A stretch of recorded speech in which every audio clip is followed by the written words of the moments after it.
రాహుల్ గాంధీ చాలా స్పష్టంగానే పబ్లిక్ మీటింగ్స్లో చెప్పారు, తాము అధికారంలోకి వస్తే కనుక ఆంధ్రప్రదేశ్కి స్పెషల్ స్టేటస్ ఖచ్చితంగా ఇస్తామని. మరి కాంగ్రెస్తో కలిసే అవకాశాలు ఉంటాయి?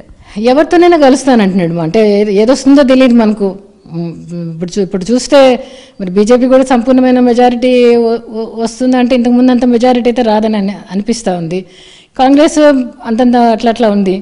ఏదొచ్చినా కానీ ఎవరున్నా రాని, థర్డ్ ఫ్రంట్ రాని, మన రాష్ట్రానికి ఎవరైతే ఇస్తామంటున్నారో రాహుల్ గాంధీ కావచ్చు, ఇంకోరు కావచ్చు, ఎవరైనా కావచ్చు, మమతా బెనర్జీ అంటున్నారు, ఎవరెవరో అంటున్నారు, ఎవరైనా కానీ ఎవరు వచ్చినా కూడా స్పెషల్ స్టేటస్ ఎవరు ఇస్తారో వాళ్ళతో కలిసి పనిచేస్తానంటున్నాడు జగన్. అది ఎలక్షన్స్ అయిన తర్వాత.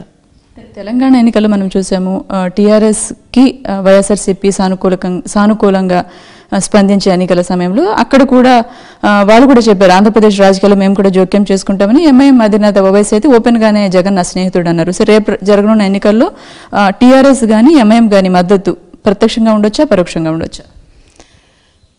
చూద్దామా. అంటే ఇప్పుడైతే చేస్తాం, ఓవైసీ వాళ్ళు కూడా మేము అంతా తిరుగుతాం, రాష్ట్రం అంతా ముస్లిమ్స్ అందరినీ ఏకం చేస్తామని అంటే వాళ్ళు కూడా వస్తున్నారు. మంచిదే, అభినందిస్తున్నాను నేను వాళ్ళను. మరి కేసీఆర్ గారు కూడా వస్తానంటున్నారు, తెలియదు మనకు. ఎవరు వచ్చినా కూడా అంటే ఎవరు వచ్చినా చేయగలిగింది అయితే వైఎస్ఆర్సీపీని ఇదే అంత బలహీనంగా ఏం లేదు. మన పార్టీ మనం తప్పకుండా మన పార్టీ వన్ పార్టీ కానీ గెలుస్తుందని నేను అనుకుంటా ఉన్నా. వీళ్ళందరూ కూడా సాయం అంటే వస్తామంటున్నారు, చేస్తామంటున్నారు. చూద్దాం.